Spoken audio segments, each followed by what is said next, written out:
bit nervous about this talk because it's going to take an unusual turn at some point through kind of away from sort of familiar ground for me perhaps into slightly dangerous territory. And in order to get there, I'm going to have to be quite swift with a lot of things that perhaps are more familiar to you.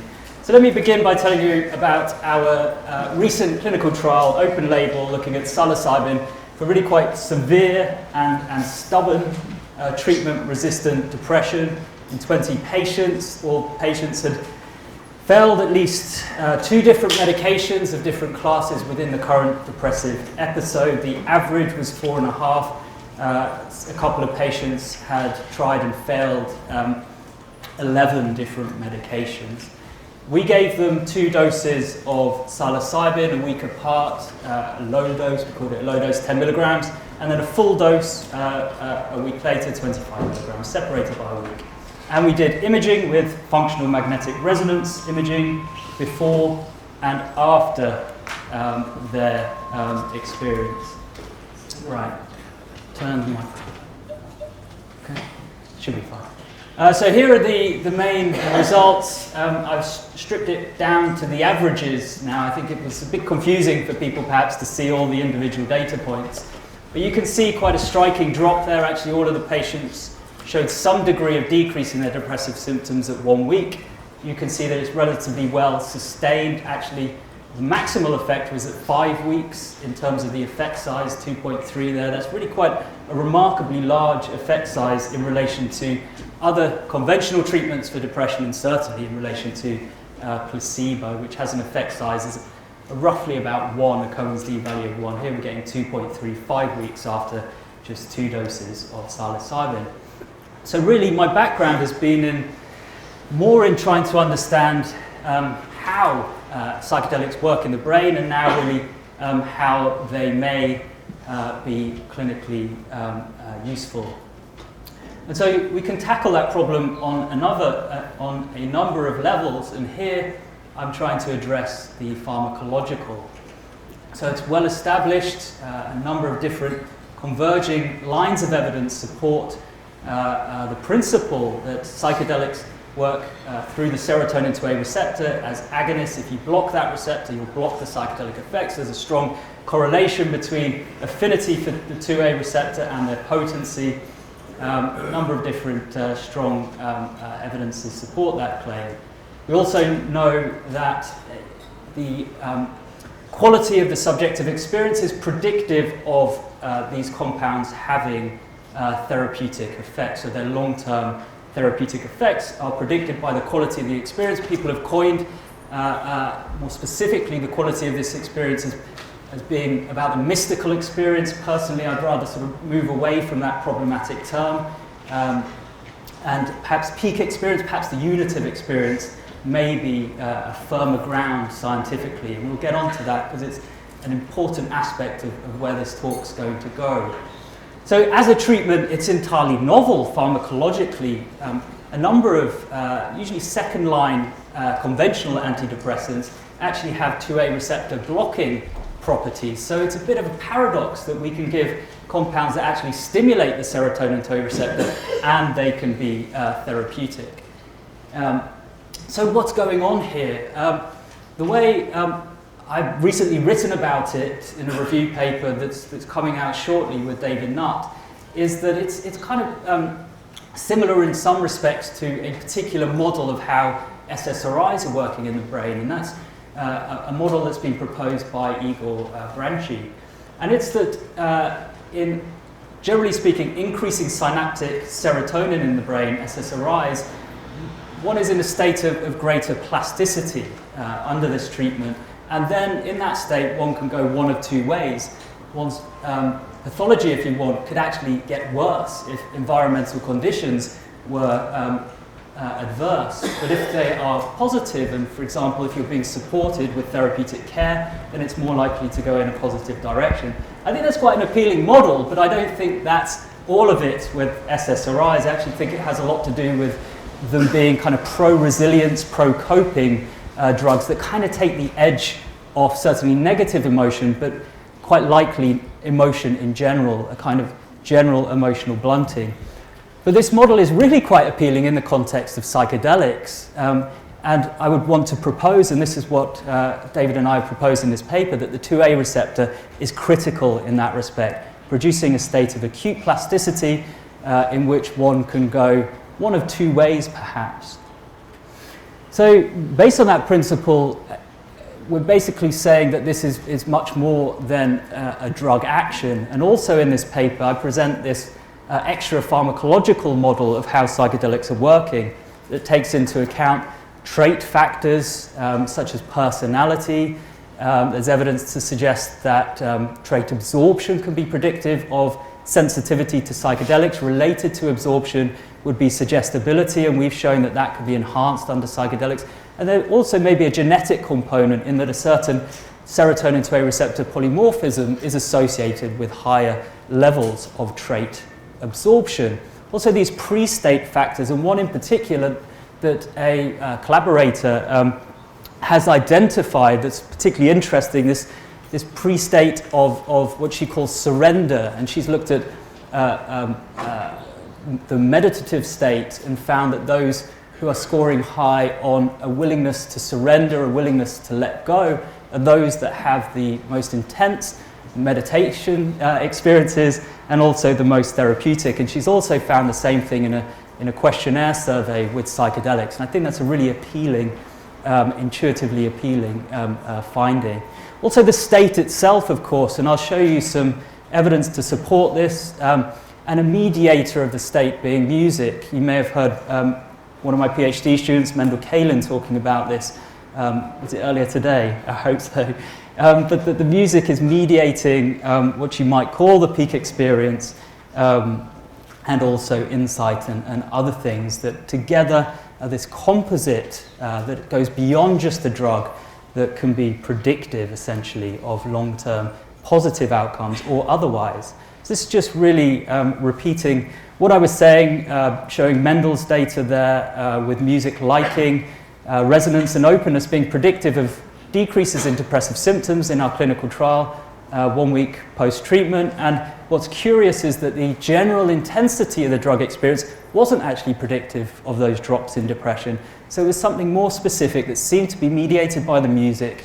And if we look at this other chart on the right, what we're doing here, this is some work of Lior Roseman, another PhD student of ours, where we've split the sample into responders and non-responders, and found that responders are scoring higher on these dimensions of the experience that relate to the so-called peak experience, if you want, and they're scoring significantly lower on anxiety. So where do we go from here? And this is the start of the unusual turn. And so from here on, I would consider this talk quite hypothesis heavy, but hypothesis nonetheless, so something that we can test. And let's see, let's prove me wrong if indeed I'm wrong. So one of the propositions here is that we have some synonyms. There's a principle of parsimony in science, which is incredibly important to try and explain often complex phenomena in the simplest terms, but not too simple, not so simple that our explanation is dissatisfying and crude and doesn't really tell us anything. So that law of parsimony is something that certainly guides my thinking. Another one is a law of specificity, trying to find relationships that are selective or specific for certain things. And these kind of developments can allow us to make the most progress. But here I'm proposing, really in line with that principle of parsimony, that we have some synonyms. Part of my personal agenda, I suppose, if you want to call it that, in studying psychedelics is to try and demystify them. My feeling is that they're not magic. I really do believe, and many of you may disagree with that, but when we have these solid principles like knowing their pharmacology, knowing their effects on brain networks, it starts to really bring us down to earth, I think. So these synonyms of ego dissolution, unitive experience, sense of connectedness, I sort of feel like when I look at Stacey's work, for example, on the mystical experience, that there's quite a high degree of redundancy. I think there are things in there like timelessness, spacelessness, which are kind of unnecessary. They can be easily and neatly subsumed under this notion of the unitive experience, a sense of oneness. And what is ego dissolution? Well, it follows that if ego dissolution occurs completely and successfully, one is left with no ego. So there is no boundary between self and other, there is a sense of oneness. Just logically, they are synonyms. Also a sense of connectedness, that the unitive experience in having unity, one is naturally in a state of connectedness. And just to put a bit of data on here, really inspired by another one of my colleagues, Rosalind Watts, a clinical psychologist, who did a beautiful follow-up study in our trial, interviewing our patients, all of them, all 20, 6 months after the experience, and asking them really simple, elegant questions like, did this work for you? And if it did, how? And in doing that, she was able to identify these common themes in people's accounts of how this was working. And one of them, crucially, a dominant one, was this sense of connectedness. And Roz split this into 3 different types: a connectedness to self, a connectedness to others, and a connectedness to the world in general.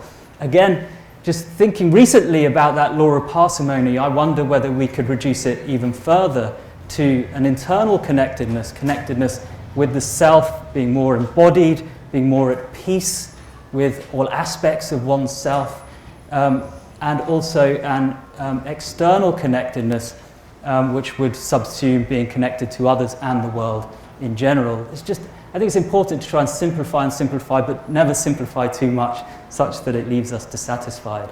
And just some of these quotes from the patients that help motivate the identification of this theme include such things as, this connection, it's just a lovely feeling, this sense of connectedness, we're all interconnected. And this, a patient, an individual, I should say, who I spoke to recently, roughly about 12 months on from the experience itself, who told me something really beautiful, and it was really quite moving when he told me it. He said, you know, Robin, before I was like a beetle on its back. I was trying this, I was trying that, trying to right myself, and I just couldn't get on my feet. But now I'm truly back on my feet, and I did find that really quite a beautiful analogy. Another saying here, that this individual was a kind of had social anxiety, was sort of social phobic when in the depth of his depression, and after the treatment he went for dinner with his wife, and for the first time in 6 years, and described it like being a couple of teenagers giggling and enjoying themselves.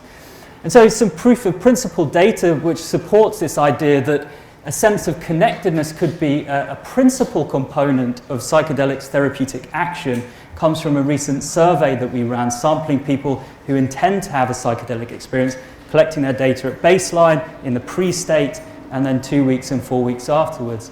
We found that people rated their sense of well-being, lo and behold, significantly higher after the experience than before, and they also rated social connectedness, items such as I feel so distant from people, which are, of course, reverse scored. And so increases on this social connectedness that was significant post-treatment. And then a relationship between the two. And so this isn't in any way strong evidence, but it's suggestive. It's the kind of pilot work, really, that can then motivate us, as Roz is doing, to develop a specific measure of connectedness, which then I hope, and I have a feeling may well be true, and I really think Roz shares this view, that this could be something fundamental. And one of the curious things about psychedelics, I can't remember who it was, but one of the luminaries in the field said that psychedelics are a treatment without a disorder, I think it was, in that they have this general therapeutic applicability, which is curious. And in psychiatry, and in modern psychiatry, that's something unusual. And if there is something fundamental that can explain why psychedelics can be useful for depression, for addiction, for OCD, perhaps eating disorders, then maybe it is this sense of going from a disconnection in a state of pathology, disconnected from the self fundamentally, and then perhaps that being a sort of primary towards a disconnection from others, and then a reconnection that follows post-psychedelic. One thing before I go on is that another kind of nuance on this is that my feeling, and this is again something that's a hypothesis that I want to test, is that the sense of connection to self is actually the sort of bedrock. That needs to be in place before one can leap to trying to, or just naturally claiming to be connected to others and the world. The work has to start with the self before there is that leap, and if that doesn't happen, perhaps that could explain, for example, some manic states where one isn't entirely cohesive in oneself, but then leaps to making sort of grand claims about being connected to the universe. Another aspect of how psychedelics are working, which is a sort of different component to the mystical experience, perhaps, the unitive experience, if you want, is a sense of emotional release, a catharsis, personal insight. It's another theme that emerged in our patient interviews, something that we're trying to sample now. Leo Roseman has developed this emotional breakthrough inventory to try and sample and measure those experiences of emotional release and breakthrough, and whether they're predictive of subsequent positive therapeutic outcomes.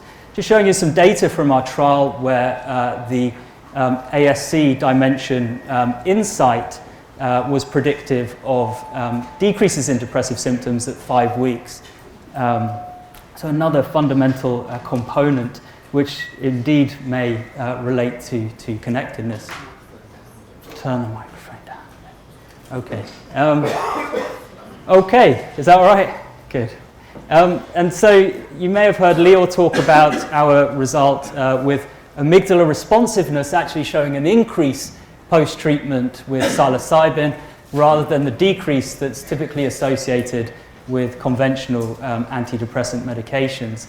And the curious thing and really quite compelling thing about this finding was that it related to positive therapeutic outcomes. So if people saw this augmented, more responsive amygdala response to emotion, then they were doing better with the treatment. And I'd frame this again in that context of connectedness and emotional reconnection, which is commonly described by our patients, and also when they made a reference to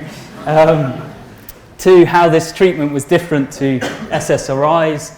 They said that SSRIs were often, the process of being prescribed them was kind of like a handoff in a way, and that kind of reinforced their sense of disconnection, and the treatment itself didn't really do anything to treat that disconnection that they felt, whereas with psychedelics, with psilocybin, it was really quite different.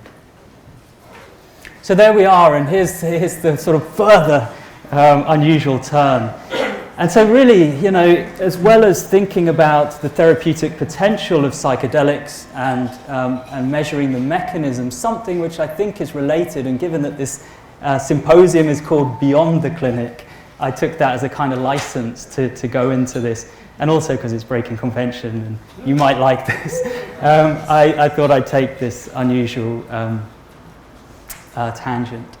And so it's this question of what's going on when people change in the long term after psychedelics. And of course, Catherine McLean's quite famously shown that trait openness is significantly increased over a year on from just a single experience with psilocybin. Remarkable finding. We've shown in just a questionnaire study, but now also in incorporating the measure in our depression trial, that's the Leon's reference there that's currently under review, that the political perspective is changed in relation to psychedelic use as well. Still getting a bit of feedback, aren't we? And very recently, Forsman et al. Have shown that pro-environmental sentiments are also increased after exposure to psychedelics. Now, of course, this raises questions of causality, but like I said, we incorporated these measures into our depression trial towards the end and actually saw increases post versus pre-treatment. So suggesting actually that the relationship may be causal. It's not just that hippies take psychedelics, more challenging, it's maybe that psychedelics make hippies. so and some people would say, don't go there, you're going to ruin it. I don't buy that. If there's a phenomenon of interest scientifically, I sort of feel you have actually a responsibility to look at it. It's better that, you know, if the cat's there, that it be out of the bag and that we know it and understand it and perhaps even know its basis in the brain. And that's where we're going to go. And it's a hot area, it's a dangerous area. I mean, one particular sort of curious area is that some writers on the cultural phenomenon of psychedelia, I suppose, in the 60s suggest that maybe the powers that be were worried about this kind of hippiefying effect of psychedelics, and that's why they were pulled away from us. Possibly, when Timothy Leary's saying things like LSD stands for let the state dissolve, I think it is. You know, that you can imagine how that would worry some people. Another aspect, which is the most dangerous and sort of, I was really in two minds about including this, but I've recently read the book and it just intrigued me, and I just want to sort of raise it as something that others might look into. And it's this thesis really presented by a family friend of the Pinchot-Meyers. Mary Pinchot-Meyer was a lover of JFK and was assassinated, murdered like JFK roughly a year after his assassination. And the question is why, of course. And in this book, the family friend who knew her, he was a child and very good friends with her son, believes that there were dirty tricks going on. Mary Pinchot-Meyer was a friend of Timothy Leary's, and Timothy Leary claimed that she was trying to get LSD from him in order to turn on powerful people. And the rest is kind of just sort of filling in gaps.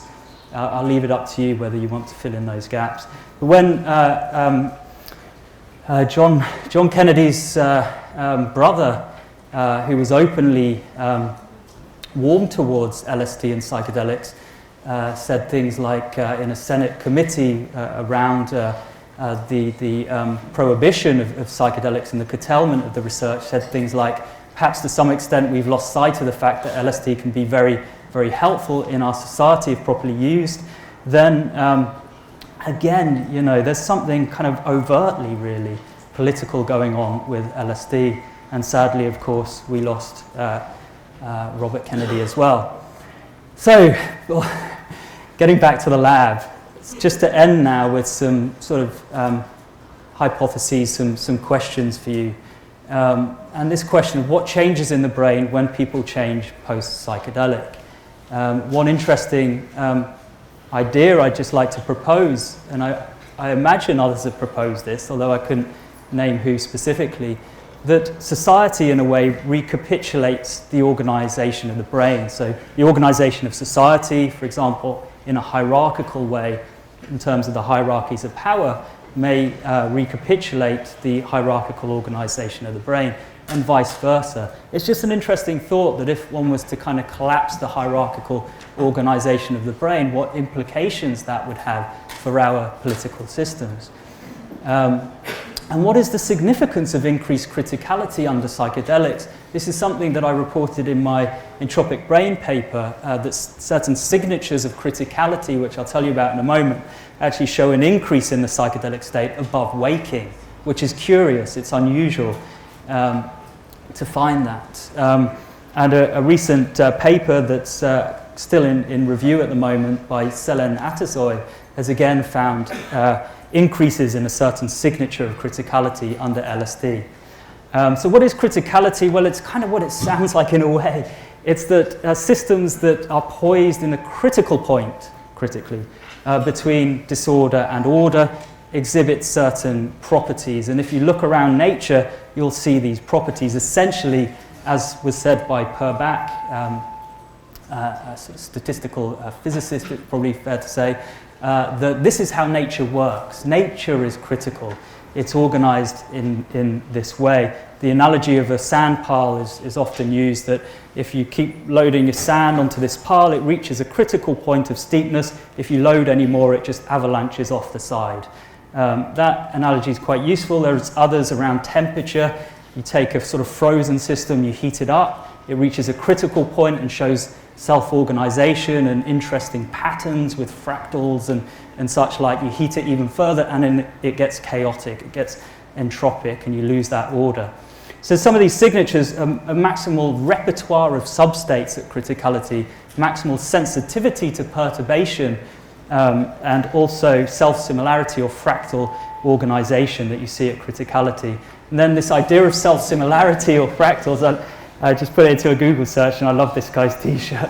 There's that principle of the same sort of organization of a system being repeated at larger and larger scales or lower and lower. Now just to end with some accounts of criticality in relation to the ego and in relation to psychedelics. Now this is, forgive me for just lifting it from my own paper like this, but it's the principle that I want to communicate. So here it says, this is in the Entropic Brain paper, intriguingly we show evidence that the brain exhibits more characteristics of criticality in the psychedelic state than are apparent during normal waking consciousness. Moreover, this leads to the proposal that the brain of modern adult humans differs from that of its closest evolutionary and developmental antecedents because of an extended capacity for entropy suppression, implying that the system, that's the brain, gravitates away from criticality proper towards a state of slight subcriticality, so a slight kind of frozenness, if you want, although that wouldn't be fair to describe it quite like that. The psychological counterpart of this process is the development of a mature ego. Recent work has indeed supported the notion that the brain activity is slightly subcritical in normal waking consciousness. One reason why it may be advantageous for the brain to operate just below criticality is that by doing so, it can exert better control over the rest of the natural world, most of which is critical. This may take the form of suppressing endogenous processes within the brain or interacting with the environment in order to shape it and thereby control it. Indeed, if control is the objective, then it makes sense that the brain should be more ordered than that which it wishes to control. Just the last one. Moreover, it is the ability of psychedelics to disrupt stereotype patterns of thought and behavior by disintegrating the patterns of activity upon which they rest that accounts for their therapeutic potential. This principle implies that a brain at criticality may be a happier brain, more in tune with nature perhaps. And another book that I read recently, recommended to me by I think a Facebook friend, when asking about eco-psychology and wanting to really read around it, was this remarkable book by Daniel Quinn called Ishmael. And this idea that humans have taken a relatively recent turn, which of course isn't a unique idea, but that it's left us feeling estranged from the world, estranged from nature, and crucially disconnected. And this is something from Daniel Quinn which kind of captures that. Takers are profoundly lonely people. He talks about takers being those who were the first to try to control nature rather than be at its mercy. It's really quite profound, I think. Takers are profoundly lonely people. The world for them is enemy territory, and they live in it like an army of occupation, alienated and isolated by their extraordinary specialness, or so they think. And so just with some closing thoughts, psychedelics do not turn people good. I can't go into any depth because of time. Consciousness and ego emerged in parallel. These are all propositions or hypotheses. Consciousness is actually an ally, not a foe, and perhaps don't be too eager to either revere psychedelics nor condemn the ego absolutely. Complex phenomena are not black and white and would require complex solutions to complex problems. Be wary of anyone, certainly including myself, who claims to have all the answers. If there's a solution, however, it might lie in a progressive regression. So not a regression outright, but something that it heeds scientific insight and discovery, but does so in a way that allows us to be wise with that knowledge as well. And what is this mechanistically? And I would propose, what is this state of potential harmony and harmony with nature, as in being harmonious, in terms of inside and out, harmonious within oneself, and harmonious in terms of the external world. That principle of harmony may be related to this characteristic of criticality that you see throughout the natural world, but curiously, seemingly not in the human brain. Rumi, the 13th century poet here, saying that yesterday I was clever, so I wanted to change the world, but today I am wise, so I am changing myself. Can science inform politics? I truly am about to finish. And if there is a solution, what is it? Well, I doubt it's this. Or this. What a ridiculous statement. But maybe something like this. And these aren't just platitudes. Love sentiments may have a psychology and no doubt a biology. But let's not get carried away. But even so, describing this psychology and biology will be at least our agenda going forward in the next few years. So thank you very much for your attention.